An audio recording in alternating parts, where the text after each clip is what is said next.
Šis video skirtas aptarti, kas yra natūralus ir priverstinis patalpų vėdinimas, kuo jie skiriasi. Atrodo paprastas klausimas, greičiausiai daug kas atrodo, kad daugelis žmonių atrodo, kad žino, kas tai yra, kuo skiriasi, bet vis dėlto geriau apsitarti, nes kadangi mano patirtis rodo, kad dažnai šitoje vietoje žmonės turi tam tikrų įsivaizdavimų, kur ne visai atitinka realybę. Tai va, natūralus patalpų vėdinimas dažniausiai su kuo asocijuojasi, kad yra čia man nupieštas, čia namas, ane, ir yra kažkoks tai vonios kambarys jame, tualetas, dušas, ar būna atskirai jie, ir juose dažniausiai būna įrengta anga sienoje ar lubuose, ir ta anga, kur jinai išeina, jinai dažniausiai išeina į viršų. Kažkur tai būna paslėpta sienose, dažniausiai nematoma šiaip, bet jinai išeina į viršų. Ir dažniausiai antra anga būna, viena anga sanmazge, kita anga būna kažkur virtuvės zonai, kur būna gatrakis pajungtas ir irgi išeina į viršų. Tai praktiškai būtuose visuose, gal naujausiuose, jau kokie 2024-2025, kur statomi namai, jau gali būti va šitos sistemos ir nebūti, nes kai A++ klasė, ten reikalavimai privaloma rekuperacija, tai būna, kad kartais net šachtom atrodo jau nebūtinai daro. Nors bent vienam atrodo vis tiek yra į viršų išvesta iš kiekvieno būto. O senesnės statybos būtuose dažniausiai po 3 būna. Būna sanmazge išvesta, virtuviai,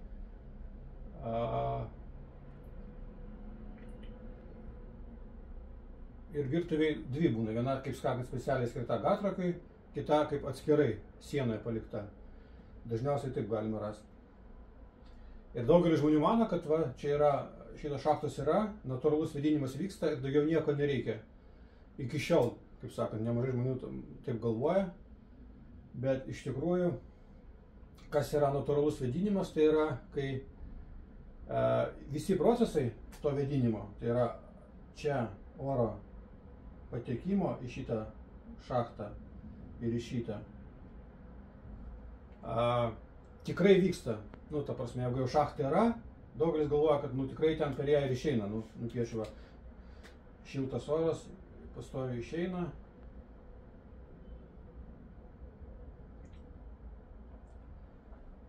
Ir automatiškai vėdinimas vyksta. Daug kas taip galvoja. Bet nebūtinai. Labai priklauso nuo šitų šachtos ilgių, tarp kitko dar priklauso labai nuo jų tiesumo ir ar tikrai jos į stogą eina. Tarkim, jeigu šachta eina kažkur į šoną, arba būna išraityta tokia ir kažkur taip čia išeina, natūralus vėdinimas stipriai susilpnėja. Nes kokiu principu šitas natūralus vėdinimas vyksta?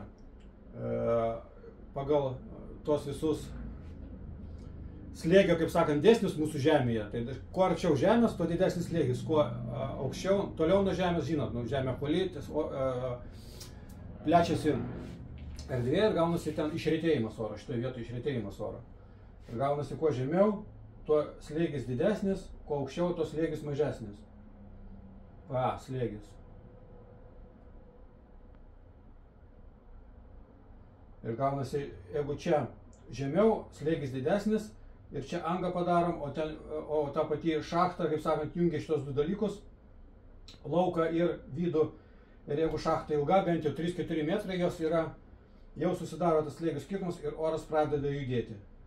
Tai va, jeigu yra tvarkingos šachtos, kurių skersmuo pakankamai tinkamas, nes būna irgi labai siauros, per jas irgi sunkiai juda, jeigu bent jau 130-125 cm vamzdžiai turėtų būti. Jeigu tokie vamzdžiai yra ar platesni išvesti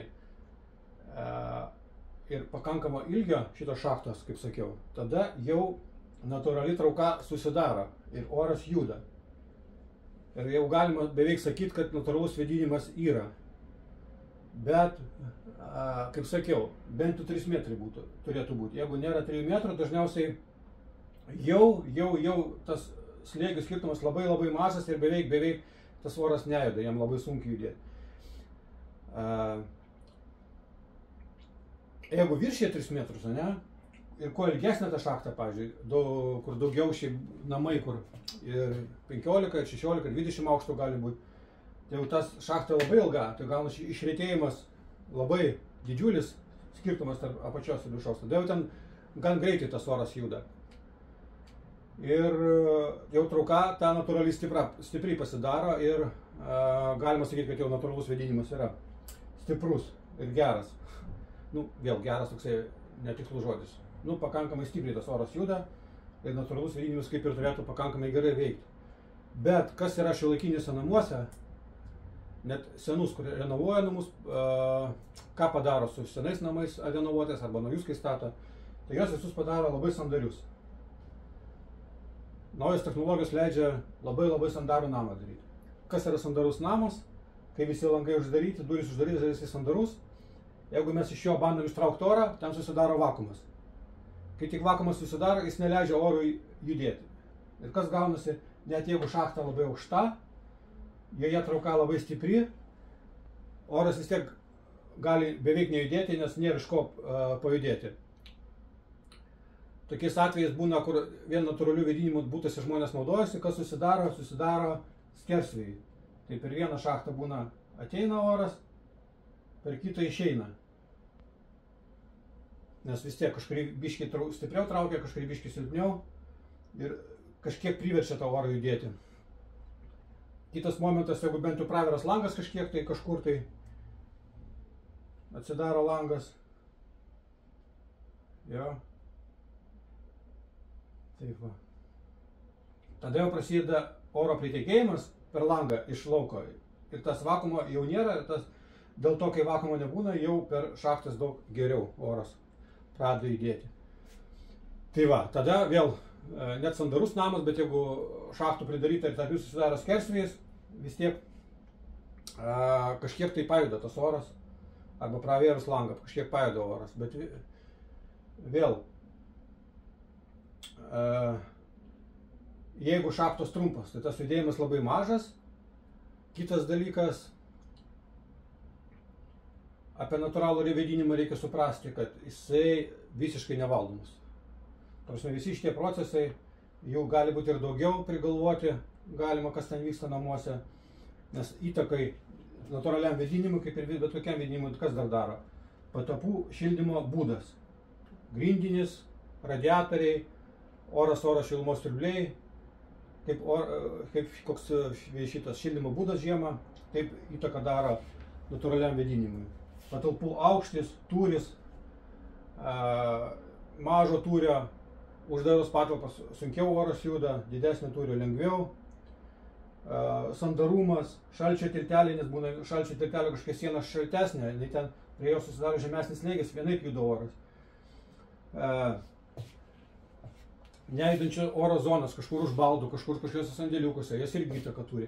Ir vat viskas, masė dalykų, jau nekalbant apie laukia, plius minus, vėjai, nevėjai vyksta, rūkas, dar kažkas šaltis, šiluma, karštis, visi šitie dalykai visiems šitam natūraliam vėdinimui daro didelę įtaką. Tarkim, kai laukia labai šalta, tarkim, minus 10, susidaro čia žema, dar labai žemos slėgio zona, o čia plius 20, čia susidaro labai, tarkim, pasiprasta iš vis plius 25, kokie gali būti, ar net plius 30, susidaro, o čia minus 10, didžiulis slėgių skirtumas ir šiluma momentaliai išeinėja. Ten jau tiek susidaro didžiulis slėgių skirtumas, kad gali net uždaroj sandario patalpoj vis tiek ištraukinėti pakankamai stipriai, jeigu net ne orą tą turi, bent šiluma tada išeinėja stipriai. Tai va, kas yra natūralus vėdinimas, jūs šiltinat namą ir renovuojat jį, padarot sandarų, tvarkingą ir paliekat šitą vėdinimą ir iš tikrųjų, kai viskas uždaryta, jisai neveikia, o kai tai darot, gali būti per stipriai veikia, momentaliai šilumą ištraukia. Tokie įdomus dalykai su to natūraliu vėdinimu gali būti. Ir plius dar skersvėjai, kaip sakiau, skersvėjai irgi nemalonus dalykas, langą pravėrė kažkur, tai tarp šachtos ir lango, tarp dviejų langų atidarytų, tarp šachtos ir šachtos skersvėjai gali ne tik atšaldyti patalpas, bet, ligas sukelti, kaip sakant, peršalimo ligas papildomus sukelinėti. Tai va, kas yra priverstinis vėdinimas, patalpų vėdinimas? Tai pilnai kontroliuojamas, kai jūs tiksliai žinot, beveik tiksliai žinot, kiek pas jūs oro ateina, per kur ateina, kokiu būdu ateina ir kur išeina, kiek kubų per valandą išeina, kokios temperatūros išeina ir ateina oras. Ta prasme, pilnai kontroliuojamas tie dalykai. Vėl, oro pilnai nesukontroliuosi, čia ne vanduo, kur uždarai vandentiekis ir idealiai gali skaičiuoti, kiek kubų prateka. Vis tiek vyksta daug procesų natūralių, kaip sakant, tas oras pastoviai sukasi, kepat, verdat, kažkas tai kvapai atsiranda, vėdinat, dar langus papildomai atidarinėt, uždarinėjat, vaikščiat per duris į lauką, išeinat ir ten idealiai net su priverstiniu vėdinimu, pilnai kontroliuojimu, neapskaičiuosi to, bet pakankamai gerai galima suvaldyti ir pakankamai gerai kontroliuoti. Ir ką duoda priverstinis vėdinimas? Ir labai svarbu žodis priverstinis vėdinimas. Reikia atskirti nuo rekuperacija. Daugam dabar šis laikas rekuperacija ir asocijuojasi jau čia su normaliu priverstiniu vėdinimu. Nebūtinai. Tai, kai jūs pilnai kontroliuojate tą oro patekimą ir ištraukimą, ir be rekuperacijos galima sukurti labai gerą priverstinio oro vėdinimo sistemą, patalpų oro, kuri ir šilumos jums nepašalins, ir palaikys gerą mikroklimatą. Ir dar pliusas koksai priverstinio vėdinimo, patalpų vėdinimo. Tarkim, kaip yra šildymo būdas kažkoks tai nestandartinis, tarkim, oras, kur tik pas jūs tam tikrose vietose pučia tą orą šilumos siurbliai. Jisai geriau pasiskirsto, netgi su tais pačiais radiatoriais, geriau pasiskirsto, kai šiluma namuose, kai yra priverstinis vėdinimas. Galima papildomai kontroliuoti ir gartraukį, nes gartraukį, dar nepaminėjau irgi, kai nėra priverstinio vėdinimo, reikia atidarinėti langą. Nors šiaip su gartraukiu ir su priverstiniu vėdinimu gerai atidarinėti langą, kai jisai įjungtas kažkuriam laikui. Ir kai yra priverstinis vėdinimas, galima gartraukį ilgai nenaudoti. Kažkiek kiek ten kepat verda tuo momentu įjungiat, išjungiat ir jau priverstinis vėdinimas toliau susitvarkys su kvapais ir garais, kaip sakant, susidariusiais. Nes iš principo gartraukio užduotis tik riebalus surinkti. Kažkiek dar gal kvapų kiek išeina tai momentu, bet pagrindinė užduotis gartraukio riebalus surinkti tuo momentu, kai jūs kepat verdat, kad jie nepasiskirstytų po namus. Tai va, kai yra priverstinis vėdinimas namuose normalus, tai tik tuo momentu, kai kepat verdat prie gartraukio riebalus surinkat, išjungiat, tai paskui priverstinis vėdinimas sutvarko kvapus ir garus likusius perteklinius. Ir va, čia dar pažymėjau, kokias 3 pagrindinės funkcijas vėdinimas atlieka namuose, patalpose. Tai CO2 koncentracijos ore palaikymas, tai oro drėgmės lygio kontroliavimas, palaikymas maždaug 40-60% lygiai visada ir kvapų šalinimas. Tai visi šitie 3 pagrindiniai procesai šiuolaikiniam normaliam sandariam bute, name, be priverstinio vėdinimo beveik neįmanoma jų pasiekti normaliai. Viskas labai gali sviruoti,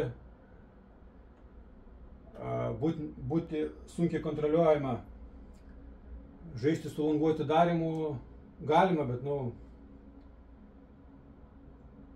su mūsų klimatu, su mūsų vėjais, su mūsų žiemom keistom galima prisidaryti reikalų. Kažkur tai drėgmės daugiau pasikaupė kampe kokiam, užsiveisė pelėsėse, paskui kovokiau su juo. Tai va, galima aišku čia daugiau šnekėti, nes kuo daugiau dirbu, kuo labiau gilinos, tuo vis įdomesnių dalykų sužinau, atrodo, paprastuose dalykuose, kurių atrodo visiems aišku. Bet manau, bent jau šitas dalykas, ką papasakojau, turėtų būti jau daug ką paaiškinti. Ypač va tiem žmonėm, kurie dar galvoja, kokį vėdinimą pasidaryti. Ar užteks to natūralaus, per šachtas judančio, ar visgi kažkokį priverstinį galvoti.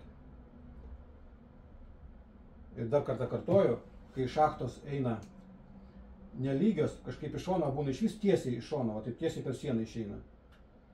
Čia jau natūraliai oras visai nejuda. Tokiuose šachtose slėgio skirtumo nėra, oras beveik visai nejuda. Jisai, tarsi, arba juda kaip su tais ventiliatoriais būtiniais, kažkiek jūs galite pajudinti. Tiesa, tai nepasakiau, prie natūraliaus vėdinimo dažnai žmonės naudoja paprastus būtinius ventiliatorius. Tokio tipo. Tai žinokit, šitie būtiniai ventiliatoriai, jie neskirti ištraukinėti orą.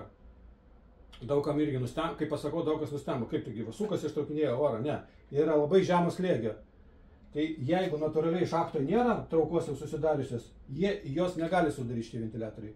Jie skirti tam, kai jau yra natūraliai trauka šachtoje, jūs einate į tualetą praustis, kad tuo momentu, kai užėjot, padidintų tą trauką.